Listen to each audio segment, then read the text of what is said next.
First ever factory outlet, Chandanagar, Mukunda Jewelers. Opening soon. No making charges.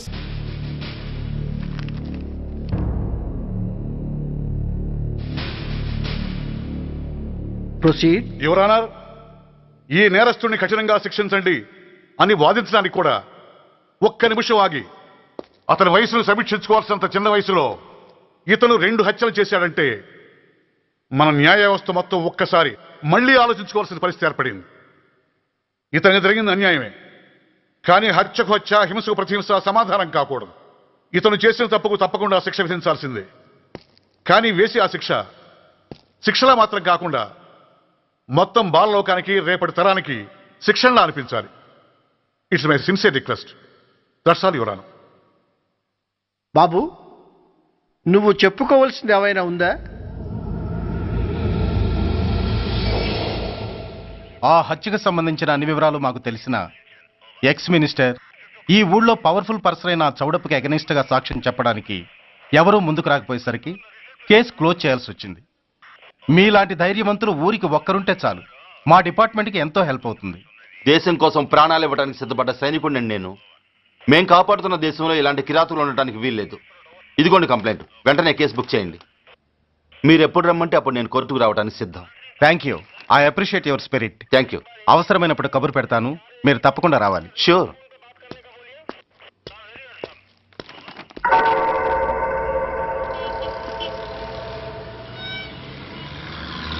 అవును sir, report ఇచ్చి వెళ్ళాడు. Address తెలుసు sir, మిలిటరీలో పనిచేస్తాడంట. Leave మీద ఇంటికి వచ్చాడు. వాడి సంగతి మేము చూసుకుంటాం సార్, మీరేం వరి అవ్వకండి. అరే, ఈ మాత్రం దానికి మీరెందుకు సార్, మేమెందుకున్నాం? తెల్లారేసరికి వాడు ఎన్కౌంటర్ అయిపోతాడు. సరేనా? ఓకే సార్, ఉంటారు సార్. నమస్తే.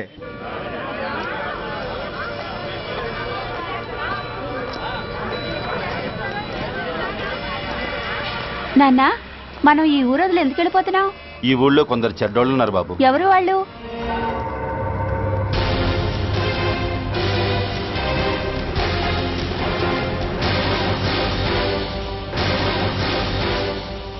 జై జవాన్.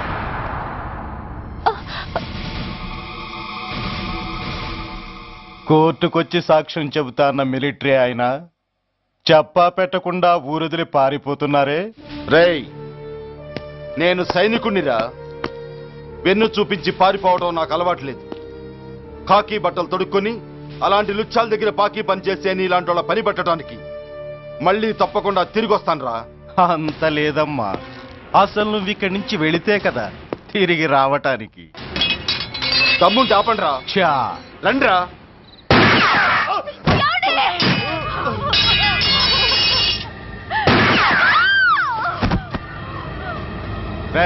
సార్, ఆ 2 శవాల్ని బస్సు వెనక టైర్ల కింద పడుకోబెట్టు.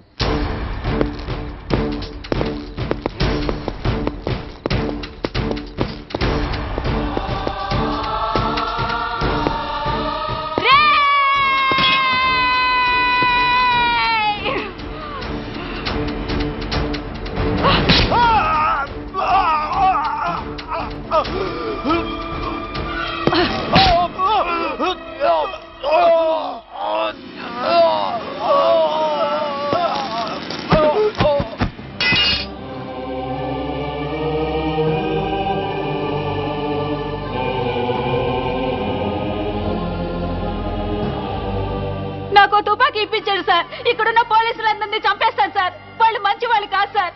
మా నాన్న దేశాన్ని కాపాడే సైనికుడు సార్. మా అమ్మని నాన్నని అన్యాయంగా చంపేశారు సార్ ఈ పోలీసులు. అసలు పోలీసు అని కూడా బతకూడదు సార్, బతకూడదు. నాకు తుపాకీ ఇప్పించండి సార్, ఇప్పించండి, ఇప్పించండి.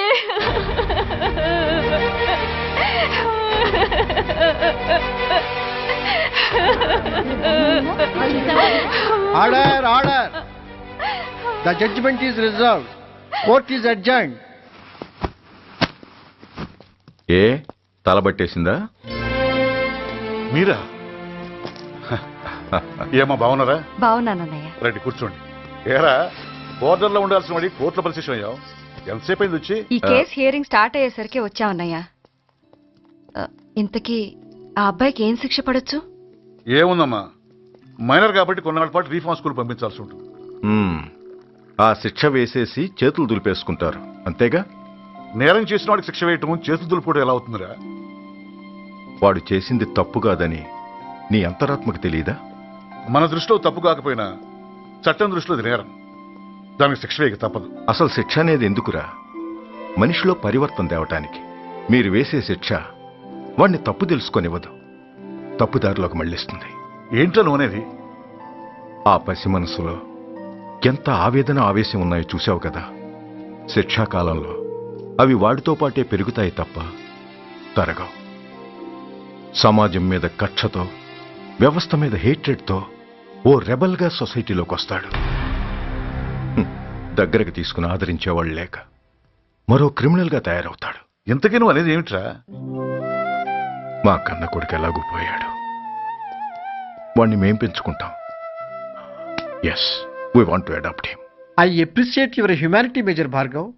బట్ చట్టానికి విచారణ చేయటంలోనూ శిక్ష విధించటంలోనే కాదు, ఆ శిక్షను అమలు చేయటంలో కూడా కొన్ని పరిమితులు ఉంటాయి. శిక్షాకాలం పూర్తి కాకుండా అతన్ని మీకు హ్యాండ్ ఓవర్ చేయటం కష్టం అవుతుంది. ఇంతకీ ఆ కుర్రాడి మీద మీకు ఎందుకంత ఇంట్రెస్ట్? అతను ఓ సిన్సియర్ మిలిటరీ మ్యాన్ కొడుకు సార్. అంటే ఆ చనిపోయిన అతను? He was my subordinate sir. Oh, I see. Okay, I will do one thing. ప్రస్తుతానికి ప్రొసీజర్ ప్రకారం అతన్ని రిఫార్మ్ స్కూల్కి పంపిద్దాం.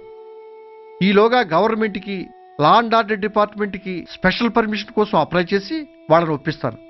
ఆ తర్వాత అతన్ని మీరు తీసుకెళ్ళవచ్చు. Thank you very much sir. వస్తాం సార్. మంచిది. మేజర్ గారు, ఆ కుర్రాడిని మీరు ఏం చేద్దాం అనుకుంటున్నారు? ఏ డిపార్ట్మెంట్ అయితే అధికార దుర్వినియోగం చేసి ఓ నేరస్తుని తయారు చేసిందో అదే డిపార్ట్మెంట్లో చేరుస్తాను. I will make him an honest police.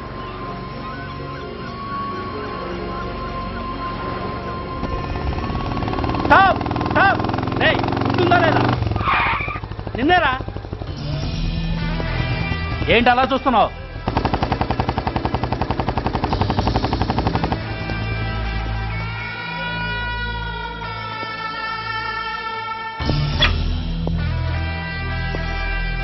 ఏంట్రా, ఏంటి మీదకి వస్తున్నావు? ఏమన్నావురా? సిగ్నల్ పడకుండా ఎందుకు వెళ్ళావు? నన్ను నువ్వు ఏమన్నావు? బుద్ధి ఉందా లేదా అన్నాను. ఓహో,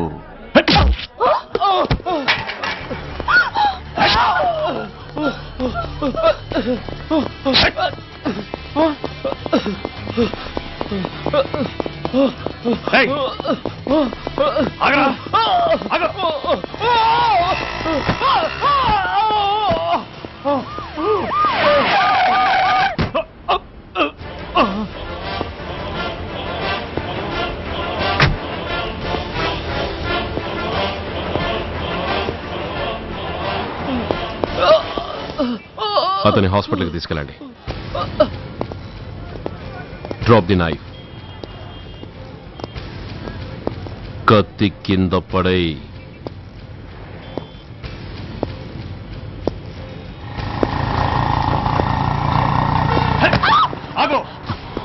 ముందుకొస్తే దీన్ని చంపేస్తా. చంపితే ఏమవుతుంది? నిన్ను చంపడం నాకు ఇంకా తేలికవుతుంది. కమాన్, చంపేయ్. ఆలోచిస్తావే కిల్లర్?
నమస్తే సార్.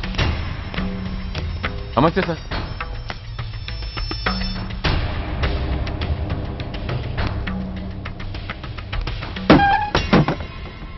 నేనెవరిని? మీరు? అదే నేనెవరిని? మినిస్టర్ అప్పలనాయుడు గారు సార్. మరి వాడేవాడు? మీ అబ్బాయి గారు సార్. అంటే అది తెలిసే వాడిని లోపలేసావా? ఎఫ్ఐఆర్ ఎక్కడ్రా?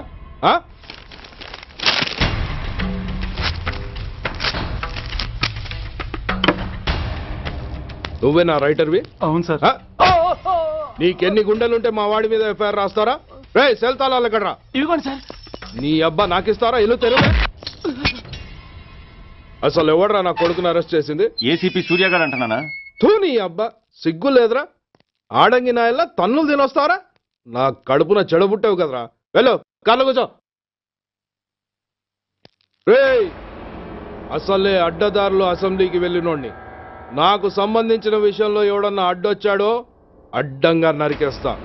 ఆ విషయం మీ ఏసీపీ గడికి చెప్పు.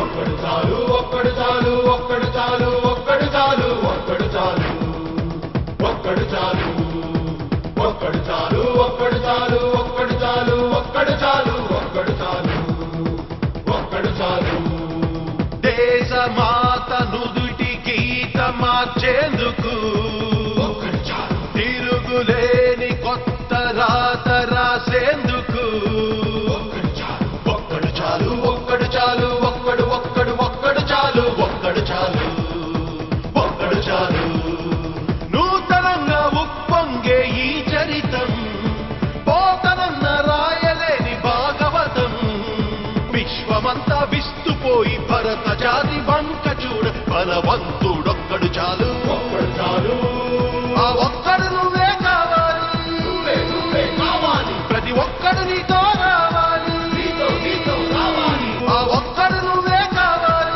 నువ్వే నువ్వే కావాలి ప్రతి ఒక్కడు నీతో రావాలి నీతో నీతో రావాలి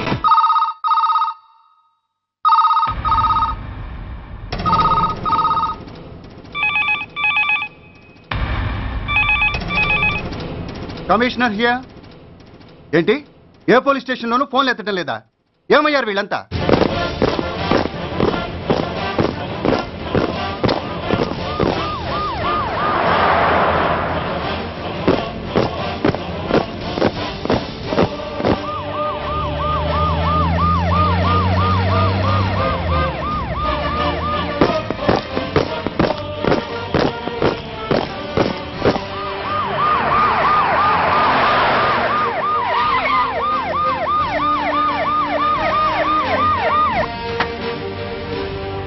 ఏంటయ్యా ఇది?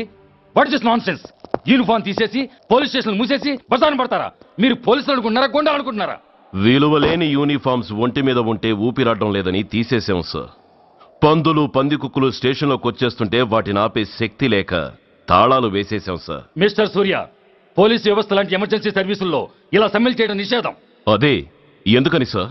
Government doctors, nurses, postal department కూడా ఎమర్జెన్సీ సర్వీసులే.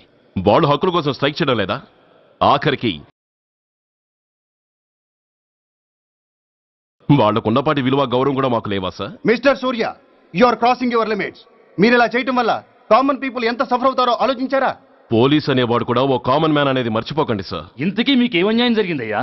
సార్, ఒక ట్రాఫిక్ కానిస్టేబుల్ తన డ్యూటీని సక్రమంగా చేసినందుకు ఒక లుచ్చా విధవ కత్తితో పొడిచి చంపబోయాడు. వాడిని అరెస్ట్ చేస్తే వాడి బాబెవడో మినిస్టర్ అప్పలనాయుడంట. వాడొచ్చి మన ఊపిరితో సమానమైన ఎఫ్ఐఆర్ని వాడు మందు కొట్టి మూతి తుడుచుకునే ముండకొంగు నలిపినట్టు నలిపి పారేసి అది రాసిన రైటర్ని, డ్యూటీలో ఉన్న ఎస్ఐని, సెంట్రీని కొట్టి దమ్ముంటే నా కొడుకు మీద చెయ్యేసి చూడంట్రా, అడ్డొచ్చిన వాడిని అడ్డంగా నరుకుతానని ఛాలెంజ్ చేసి మరి వాడి కొడుకుని తీసుకెళ్లిపోయాడు సార్. ఇలా ప్రతి అడ్డమైన వాడు వచ్చి దౌర్జన్యంగా ఖైదీల్ని తీసుకుపోతుంటే ఇంకెందుకు సార్ మాకు ఈ వాచ్మ్యాన్ ఉద్యోగాలు?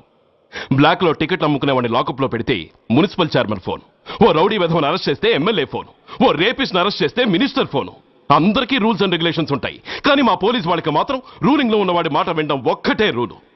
కాదని ఎదురు తిరిగితే సస్పెన్షన్లు లేదా ట్రాన్స్ఫర్లు. కాకి బట్టలు వాళ్ళ ఇంటి కర్టెన్స్ అనుకునే ఇలాంటి మినిస్టర్స్ ని గుడ్డలోడు తీసి నడి రోడ్డు మీద నడిపించాలి sir. Control your self mister Surya. Control చేసుకోవడానికి ఇది ఆవేశం కాదు సార్, ఆవేదన. ఒక పొలిటీషియన్ కారిడోర్ తీయడానికి పోలీస్ కావాలి. వాడు చేసిన తప్పుడు పని వల్ల కడుపు మండిన అన్నల బుల్లెట్లకు అడ్డుగా పోలీస్ కావాలి. ఆఖరికి వాళ్ళ పెళ్లాల బ్యూటీ పార్లర్కి వెళుతుంటే తోడుగా పోలీస్ కావాలి. ఇలాగే కంటిన్యూ అయితే పోలీస్ అనేవాడు పొలిటీషియన్స్ పెంచుకునే వింత జంతువు అనుకుంటారు సార్ ప్రజలు. సార్, ఈ దేశంలో హిందువులకో న్యాయం, ముస్లింలకో న్యాయం, సిక్కులకో న్యాయం ఉన్నట్టే పొలిటీషియన్స్కో న్యాయం, రౌడీలకో న్యాయం, పబ్లిక్కో న్యాయం ఉండేలా రూల్ ఒకటి తీసుకురండి సార్. లేకపోతే మా డ్యూటీ ఏంటో మేమేం చేయాలో మాకే అర్థం కావడం లేదు. రాజకీయం, రౌడీజం షేకెన్స్ ఇచ్చుకుని మమ్మల్ని దద్దమలు చేస్తున్నాయి. మీరేమో రూల్స్ రెగ్యులేషన్స్ అంటూ మా నోళ్లు చేతులు కట్టేస్తున్నారు. అందుకే ఏ రాజకీయ నాయకుడు లా అండ్ ఆర్డర్ లో జోక్యం చేసుకోకూడదని ఈ నిరసన. అంతేకాదు, చట్టాన్ని అవమానించి పోలీసుల్ని కొట్టివెళ్లిన మినిస్టర్ తన కొడుకుని తనే స్వయంగా తీసుకొచ్చి మాకు అప్పగించాలి. మా వాళ్ళని కొట్టినందుకు అతను మా అందరికి క్షమాపణ చెప్పాలి. అతను మంత్రియా? తప్పు చేసింది మంత్రైనా మంత్రసానైనా ఒక్కటే సార్. అయితే మీ నిర్ణయంలో మార్పు లేదా? Sorry sir. సారీయా? నేనెందుకు చెప్పాలి సారీ? అయినా అంత టెన్షన్ పడతారు ఎందుకు? 2 రోజులు కడుపులు మారితే వాళ్ళే దిగొస్తారు. వాళ్ళ పరిస్థితి చూస్తే అలా లేదండి, చాలా పట్టుదలగా ఉన్నారు. మరీ అంత నెత్తికి ఎక్కితే వాళ్ళని పీకి పారేసి కాస్త ఒడ్డు పొడుగున్న వాళ్ళని వేసుకుంటాం, అంతేగా? ఏంటే అప్పలనాయుడు, పోలీసులు అంటే పొలాల్లో పనిచేసే కూలీలు అనుకుంటున్నావా? ఈ ఊరోడు పనిలోకి రాకపోతే పొరుగురు నుంచి లారీలో తెచ్చుకోవడానికి వాళ్ళకి వీళ్ళకి పెద్ద తేడా ఉందండి. ఆపోయా, మినిస్టర్ తర్వాత కాస్త డిగ్నిటీ మెయింటైన్ చేయొద్దు. పోలీస్ స్టేషన్కి వెళ్ళి పోలీసుల మీద గుండాలా దౌర్జన్యం చేస్తావా? ఏంటండి, పోలీసులను ఎప్పుడు ఎవడో తిట్టలేదా, కొట్టలేదా? అదేదో పెద్ద పాపమైనట్టు, అదే నేను మాత్రమే చేసినట్టు మాట్లాడతారేంటి? ఇదిగో, ఊరికే నోరు పారేసుకోకుండా నేను చెప్పేది విను. ఈ రోజు వైజాగ్ సిటీ వరకు ఉన్న ఈ స్ట్రైక్ రేపు స్టేట్ అంతా పైకిందనుకో, అప్పుడు మొత్తం ప్రభుత్వానికి ఎసరు వస్తుంది. ఆ పరిస్థితి కనుక వస్తే నిన్ను పార్టీ నుంచి ఈగ ముక్కను పీకినట్టు పీకి పారేస్తారు. అప్పుడుగా నేను ఎందుకు చెప్పా నీకు అర్థం కాదు. అప్పలనాయుడు గారు, ప్రెసిడెంట్ గారు చెప్పింది కరెక్ట్. ఓటితో పోయేదాన్ని గొడ్డల దాకా తెచ్చుకోవడం దేనికి చెప్పండి? అయితే ఇప్పుడు నన్ను ఏం చేయమంటారు?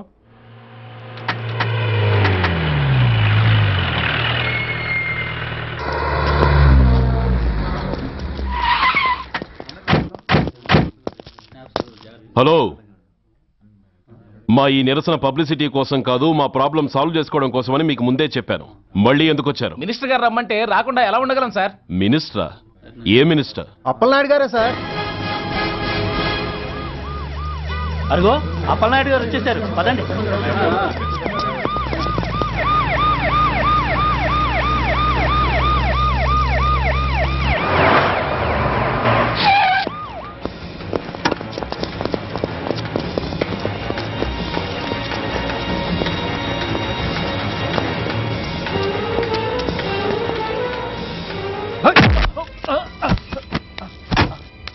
నా కొడక, ఏమనుకుంటున్నారా? నువ్వేమన్నా పెద్ద రౌడీవా? నా పరువు తీసేసావు కదరా, నా కడుపును చెడబుట్టావు కదా. పోలీసులు అంటే ఎవరు అనుకుంటున్నారా? వాళ్ళు మనల్ని కాపాడేవాళ్ళరా? వాళ్ళనే అవమానిస్తావా? వెళ్ళరా, వెళ్ళి వాళ్ళ కాళ్ళ మీద పడి క్షమాపణ అడుగు, వెళ్ళవు. వీడు చేసిన వెధవ పని తెలియక కన్న తండ్రిగా తొందరపడి వీడిని తీసుకెళ్లాను. నిజం తెలిసాక ఓ బాధ్యత గల మంత్రిగా జరిగిన దానికి సారీ చెప్పి వీడిని మీకు అప్పగిస్తున్నాను. నన్ను క్షమించండి. చాలా థ్యాంక్స్ అండి. ఇంకా మీరు కెమెరాలు ఆపండి. మినిస్టర్ గారు మిమ్మల్ని పిలిపించిన కార్యక్రమం అయిపోయింది, మీరంతా బయలుదేరచ్చు ప్లీజ్. పిలవగానే వచ్చినందుకు మీ అందరికీ చాలా థ్యాంక్స్.